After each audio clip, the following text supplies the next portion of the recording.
할렐루야. 네, 하나님의 이름을 찬양합니다. 오늘 출애굽기 10장 말씀 함께 나누겠습니다.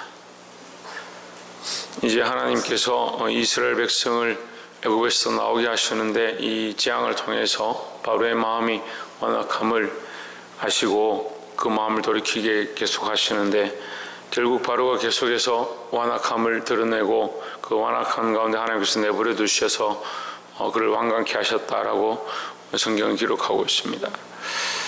근데 결국 하나님께서 왜 그러면 이 재앙을 보내시고 왜 이런 일들을 하고 계시는가, 우리가 그것을 알아야 하는데, 10장 1절에 보면 여호와께서 모세에게 이르시되 바로에게로 들어가라.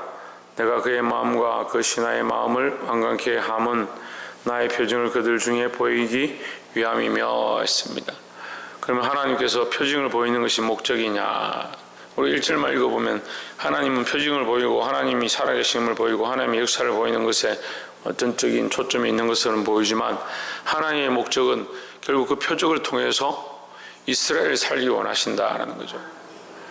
2절에 보시면 너로 내가 애굽에서 행한 일들 곧 내가 그 가운데서 행한 표징을 내 아들과 내 자손의 귀에 전하게 하려 함이라. 너희가 다 나를 여호와인 줄 알리라 했습니다. 하나님께서는 계속 무슨 일을 하고 있느냐? 우리로 하나님을 믿게 하고 하나님 앞에 하나님의 역사를 알게 하는 데 목적이 있다라는 거죠. 그럼 그리스도의 십자가도 또한 무엇이냐? 하나님의 구원의 계획이고, 많은 사람들이 하나님의 그 사랑을 알고 그것을 믿고 그 구원 안에 들어오게 하기를 원하신다라는 겁니다. 결국은 하나님께서는 우리를 향한 그 사랑으로 우리를 돌아오게 하시고 하나님 은혜를 알게 하시고 그 수많은 일들 가운데 하나님께서 역사하셨음을 알게 하셔서 그것을 믿게 하는데 하나님의 목적이 있다라는 겁니다. 근데 어리석은 인생들은 삶이 어렵고 힘들어지면 하나님 왜 내게 이런 일을 하십니까? 왜 나를 이렇게 힘들게 하십니까? 왜 내 삶이 이렇게 어렵습니까? 이렇게 자꾸 의문해야 합니다. 근데 우리가 정확하게 알아야 될 것은 하나님 우리를 사랑하시고 우리에게 더 믿음을 더 하시고 하나님을 더 알기 원하신다는 겁니다. 하나님께서 뭐가 부족해서 그것을 채워야 된다, 그런 개념이 아니고, 하나님 우리를 사랑하시고 우리를 돌아오게 하시고 더욱 하나님 앞에 엎드리고 하나님을 의지하기 원하신다라는 겁니다. 오늘 이 재앙이 바로에게 임했던 것처럼 우리가 이것을 보고 더 믿음을 가져야 되는 것처럼, 또한 이 세상 가운데 있는 수많은 어려움과 특별히 우리 안에 있는 어려움들을 볼 때마다 더더욱 하나님 앞에 엎드리고, 특별히 그 가운데 은혜와 역사를 일하시는 하나님의 일들을 보고 더 믿음으로 살아가게 되기를 주의 이름으로 축복합니다. 또한 두 번째 8절에 보면 모세와 아론을 바로에게로 다시 데려오니 바로가 그들에게 이르되 가서 너희 하나님 여호와를 섬기라. 갈 자는 누구누구뇨 했습니다. 이제 바로에게 모세가 가서 메뚜기 때가 올 건데, 이제 메뚜기 때가 오면 너희 이제 남은 모든 식물들을 다 없앨 것이다. 그렇게 하면 이제 너희 생명이 이제 경각간에 있게 될 것이다. 심각한 상황에 이를 것이다. 이렇게 경고합니다. 근데 그 말을 바로가 듣지 않죠. 듣지 않고 완악하게 하니까 신하들조차도 이제 왕이여, 우리가 다 망한 줄 모르겠습니까? 이제 우리가 끝난 줄 모르겠습니까? 왜 계속 그렇게 하십니까? 빨리 그들을 보내버리십시오. 이렇게 얘기를 합니다. 8절에 보면 이제 바로가 안 되겠다 해서 모세와 아론을 부릅니다. 그런데도 바로는 여전히 뭐라고 말하냐? 너희가 가되 누구가 갈 거냐? 다 안 보내겠다는 거죠. 바로는 계속해서 그 완악한 생각을 고치지 않는다는 겁니다. 9절에 모세가 이르되 우리가 여호와 앞에 절기를 지킬 것인즉 우리가 남녀노소와 우양을 데리고 가겠나이다 했습니다. 우리가 모두 다 가겠다. 어린아이도 가고 노인도 가고 남자도 가고 여자도 가고 다 가겠다. 10절에 바로가 그들에게 이르되 내가 너희와 너희 어린 것들을 보내면 여호와를 너희와 함께 하게 함과 일반인이 상갈지어다. 너희 경영이 악하니라 했습니다. 이거 지금 당연히 가야 될 백성들이 가야 되는데 바로가 뭐라고 하냐? 너희 경영이 악하다. 너희가 그렇게 생각하는 것 자체가 악하다. 바로가 그런 권리를 가지고 있다고 지금 착각하는 겁니다.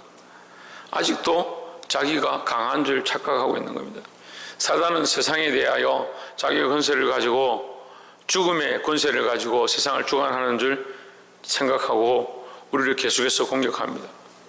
그런데 믿음 있는 자들이 우리의 생명과 죽음이 하나님께 있음을, 생사화복이 하나님께 있음을, 생사이탈권이 하나님께 있음을 우리가 늘 고백해야 되는데 착각합니다. 세상이 그 권세를 들고 있는 줄 착각하고 사단이 그 권세를 들고 있는 줄 착각합니다. 이미 우리의 생명의 주권은 하나님께 있고 사단에게 넘어간 적이 없습니다. 사단이 우리에게 죄를 가지고 우리의 죄의 찔림과 죄의 문제를 우리에게 자꾸 청구하고 우리가 이 찔림을 가지고 세상의 권세 앞에 무릎 꿇도록 만든 것뿐이지 우리의 생사 이탈권과 우리의 생명의 주권은 하나님께 있다라는 겁니다. 특별히 예수 그리스도의 십자가로 말미암아 우리가 구원을 얻었고 그리스도의 십자가가 우리에게 생명을 허락했습니다. 그래서 우리가 이 땅에 죽는다 하더라도 우리에게 뭐가 있습니까? 영원한 생명이 있다라는 거죠. 근데 자꾸 사단은 우리에게 이걸 청구합니다. 자기 것이냐. 그래서 자꾸 사단에게 무릎 꿇고 세상에 무릎 꿇고 귀신들에게 무릎 꿇고 조상들에게 무릎 꿇어야 그게 뭔가 있는 줄 착각하게 만드는 거예요. 여러분 오해하지 마십시오. 바로가 이 백성들의 주인이 아닙니다. 이 백성들의 주인이 하나님인 것처럼 우리의 주인이 누구냐? 하나님이라는 겁니다. 그 세상의 권세에 무릎 꿇지 않는 자들이 되기를 주의 이름으로 축원합니다. 11절에 그것은 불가하니 너희 남정만 가서 여호와를 섬기라. 이것이 너희의 구하는 바니라. 이에 그들이 바로 앞에서 쫓겨나니라 했습니다. 오라 해놓고 결국 이런 협상을 하려고 하는 거죠. 항상 그렇습니다. 세상은 우리에게 그런 권세가 없는데도 우리에게 그렇게 말합니다. 아무도 우리를 하나님의 사랑에서 끊을 수 없다. 그리스도 예수 안에 있는 하나님의 사랑에서 끊을 수 없다. 로마서 기자를 통해서 하나님 우리에게 분명히 말씀하셨습니다. 생명이나 칼이나 권세나 그 어떠한 것도 우리를 그리스도 예수 안에 있는 하나님의 사랑에서 끊을 수 없다. 그런데도 세상은 자꾸 우리를 향해서 청구합니다. 여러분 우리 스스로가 그런 가치관 안에 물들어 있고 세상의 물질과 권세와 능력 앞에 자꾸 무릎 꿇고 있습니다. 우리 스스로 깨닫고 이거 하나님의 사랑 안에 다시 회복되어지고 하나님 우리를 사랑하시는 그 생명을 주셨음을 늘 잊지 않고 사시기를 주의 이름으로 축원합니다. 마지막으로 25절에 모세가 이르되 왕이라도 우리 하나님 여호와께 드릴 희생과 번제물을 우리에게 주어야 하겠고 했습니다. 이제 메뚜기 때가 와서 이 암흑이 임하고 이게 어려워지니까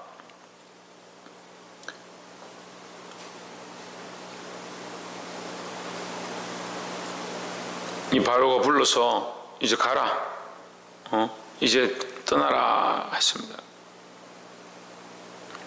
떠나라니까 떠나긴 떠나는데 너희 우양은 놔두고 가라.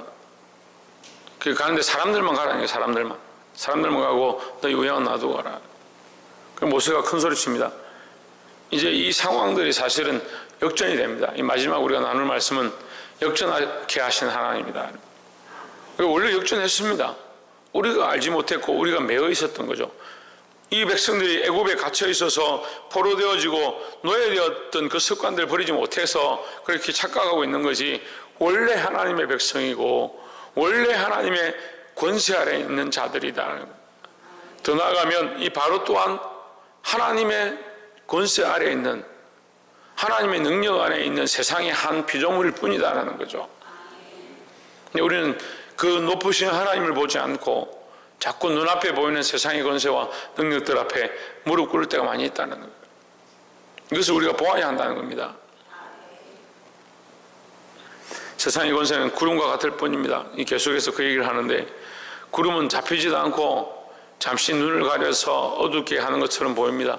하지만 하나님은 태양과 같아서 여전히 계시고 여전히 우리를 향해서 비추고 계십니다. 26절에 우리의 생축도 우리와 함께 가고 한 마리도 남길 수 없으니 이는 우리가 그 중에서 취하여 우리 하나님 여호와를 섬길 것이며 또 우리가 거기에 이르기까지는 어떤 것으로 여호와를 섬기는지 알지 못함이니라 하나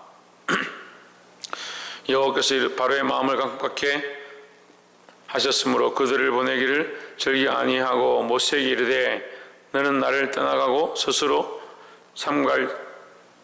삼가 다시 내 얼굴을 보지 말라. 내 얼굴을 보는 날에는 죽으리라 했습니다. 자, 보십시오.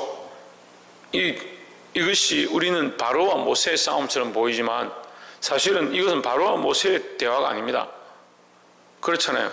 바로와 모세의 싸움이 아니고 하나님과의 바로의 싸움이에요. 더 나아가면 하나님과 사단의 싸움인 겁니다. 그 사단이 뭐 합니까? 자꾸 청구하는 겁니다. 내 생명, 생명을 내놔라.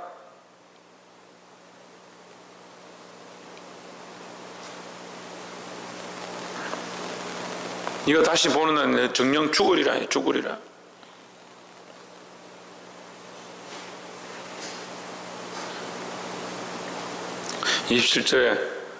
29절에 모세가 이르되 왕의 말씀이 옳으니이다. 내가 다시는 왕의 얼굴을 보지 아니하리이다 했습니다. 바로는 이 모세에게 죽는다 이렇게 얘기했습니다. 네가 다시 보면 죽는다 했습니다. 그런데 모세는 다시 보지 않겠습니다 했죠. 무슨 말이냐면 바로는 죽음의 권세를 들고 죽을 것이다 라고 하고 있지만 모세는 오히려 보는 날에 당신이 죽을 것이다 라고 거꾸로 얘기하는 거예요. 이제 상황이 역전된 겁니다. 생명의 주권이 누구에게 있느냐? 하나님께 있다는 것을 모세가 이제 아는 겁니다. 우리도 또한 알아야 합니다. 이 세상이 우리를 넘어뜨리고 우리를 권세로 잡고 사단이 우리를 그 사망의 권세 아래 사로잡아서 두려워하게 만들고 거기에 묵히게 만들지만 결국 그 권세가 누구에게 있느냐? 하나님께 있다는 사실을 우리는 잊어버리면 안 된다라는 거죠. 그래서 이 상황이 역전되어서 모세가 오히려 더 강력하게 선포하고 하나님께서 하실 것들을 말하는 것처럼 우리가 이 죽음을 두려워하지 아니하고 하나님의 살아계심을 선포하고 승리할 수 있는 저와 여러분 되시기를 주의 이름으로 축원합니다. 말씀을 맺겠습니다. 사랑하는 성도 여러분, 우리가 출애굽기 10장 말씀을 통해서 깨달은 부분은 하나님 우리를 여전히 사랑하시고 이 모든 재앙과 역사들을 통해서 애굽을 위해서 일을 하고 있는 것이 아니라 우리가 하나님의 사랑을 알고 하나님을 더 믿고 하나님을 더 의지할 수 있도록 가르쳐 주시고 있습니다. 이 기다리고 계신 하나님의 사랑을 알고 세상의 권세 앞에 당장 보이는 것들 앞에 무릎 꿇지 말고 하나님의 영원한 사랑을 기억하고 하나님의 권세 앞에 순종하는 저와 여러분 되시기를 주의 이름으로 축원합니다. 기도하겠습니다.